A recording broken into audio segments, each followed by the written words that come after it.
Smart NS classes में आपका स्वागत है। और आज बताने जा रहे हैं क्लास 10 का बायोलॉजी चैप्टर 1। तो चैप्टर वन में क्या है?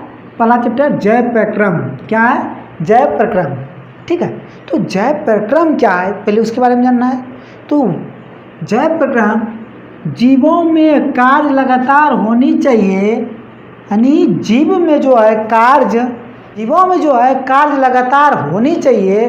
तो अगर कोई भी किसी भी प्रकार का जीव यानी सजीव है तो उसमें कार्य लगातार होने के लिए उसमें देखिए क्या क्या चीज़ की आवश्यकता पड़ती है। पोषण, शोषण, परिवहन, उत्सर्जन और जनन इत्यादि, यानी ये सब का कार्य होता है और ये सब का टॉपिक आपको पढ़ाए जाएंगे। ठीक है, तो जीवों में कार्य जो लगातार होने के लिए हमको पोषण का जरूरी है, शोषण का जरूरी है और परिवहन का जरूरी है, उत्सर्जन का भी जरूरी है, जनन का भी जरूरी है। ठीक है, तो इसे क्या कहते हैं? क्या कहते हैं?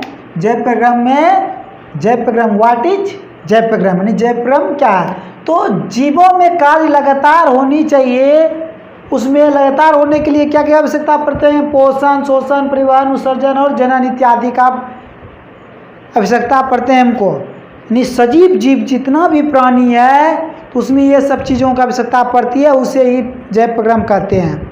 ठीक है, उसके बाद देखिए अब पोषण चैप्टर क्या है? सब पहले पोषण, शोषण, परिवहन ये सब के बारे में पढ़ाएंगे, ये सब का टॉपिक मिलेंगे आपको। तो पहले आ रहे हैं यहाँ पोषण, यानी पोषण। अब बात आ रही है पोषण, यानी पोषण क्या है? अब तो आगे क्वेश्चन, पोषण क्या है? तो पोषण क्या है? पोषण देखिए वह जैव प्रक्रम जिसके द्वारा भोजन ग्रहण करता है, वह जैव प्रक्रम जिसके द्वारा भोजन ग्रहण करते हैं, उसे जो ऊर्जा प्राप्त होते हैं, उससे जो ऊर्जा जो प्राप्त होता है, जो भोजन हम ग्रहण किए उससे जो ऊर्जा वह प्राप्त जो होता है, तो इसका इस्तेमाल जो है, इसका इस्तेमाल अपने शरीर के अंदर टूटी फूटी चीज़ को मरम्मत करने के लिए किया जाता है। इसके अंदर जो टूटी फूटी जो चीज़ होते हैं उसको मरम्मत करने के लिए इसका इस्तेमाल किया जाता है, जो कि इसे पोषण कहा जाता है। इसको क्या कहते हैं? ऊर्जा जो प्राप्त होता है, पोषण यानी भोजन जो हम ग्रहण करते हैं, भोजन ग्रहण करने के बाद जो हमको ऊर्जा जो होता है, अभी हम जो बोल रहे हैं हमें ऊर्जा की आवश्यकता पड़ते हैं। ये जब हम भोजन ग्रहण करेंगे तो ही तो हम बोल पाएंगे, क्या नहीं? अगर भोजन ग्रहण नहीं करेंगे हम बोल पाएंगे? नहीं बोल पाएंगे, क्योंकि मेरा ऊर्जा जो है नहीं है। तो ऊर्जा रहेगा तब तो हम बोलेंगे। ऊर्जा के लिए हमको क्या करना पड़ेगा? भोजन को ग्रहण करना पड़ेगा। भोजन जब ग्रहण करेंगे तो उससे ऊर्जा प्राप्त होगी, और ऊर्जा प्राप्त होगी तो हमारी टूटी फूटी हड्डियों ने कोई भी काम अगर कोई करता है तो उसको ऊर्जा की आवश्यकता पड़ते हैं। ठीक है, तो ऊर्जा की आवश्यकता पड़ने के लिए हमको भोजन को ग्रहण करना पड़ेंगे, और भोजन को जो ग्रहण करते हैं उससे जो ऊर्जा जो प्राप्त होते हैं उसी को हम पोषण कहते हैं। क्या कहते हैं? उसको पोषण कहते हैं। ठीक है, अब पोषण जो है, अब पोषण देखिए, पोषण जो है दो प्रकार में बांटा गया। पोषण का प्रकार क्या हुआ? दो प्रकार का, स्वपोषी और परपोषण। स्वपोषी और परपोषण, यानी स्वपोषी पोषण और परपोषी पोषण है। ठीक है, तो परपोषी पोषण और स्वपोषी, यानी परपोषी पोषण। जब स्वपोषण जो है स्वयं भोजन बनाने वाले को, जैसे उस स्वयं जो भोजन बनाते हैं उसको स्वपोषी कहते हैं। उसको क्या कहते हैं? स्वपोषी। जैसे देखिए हरे पेड़ पौधे, इसका एग्जाम्पल क्या आ जाएंगे आपका? हरे पेड़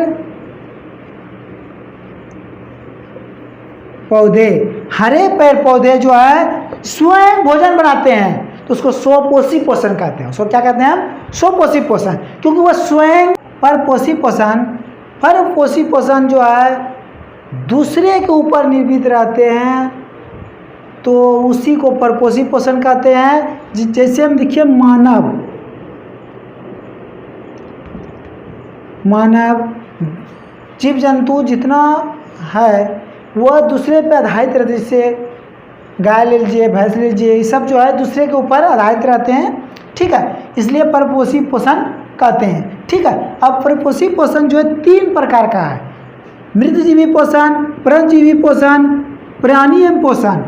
ठीक है, अब मृतजीवी पोषण किसे कहते हैं? मृतजीवी पोषण जो है कवक बैक्टीरिया, उसका एग्जाम्पल है कवक बैक्टीरिया, यानी मृतजीवी, यानी वो जो है कीड़ा करकट, कीड़ा कचरा में जो होता है उत्पन्न जो है ना, कीड़ा कचरा सब जो जहाँ फेंकते हैं उससे देखा गया कवक बैक्टीरिया सब उत्पन्न होता है, इसलिए वह मृतजीवी पोषण है, क्योंकि वह उसी से प्राप्त होकर उसी में वो अपना भोजन वो प्राप्त करते हैं, जो कि उसको मृतजीवी पोषण, जो कि वह मृत जीव में ही कूड़ा करकट से जो प्राप्त होता है उसी में वो अपना भोजन वो प्राप्त करते हैं, इसलिए वो मृतजीवी परिपोषण कहते हैं। और परजीवी परिपोषण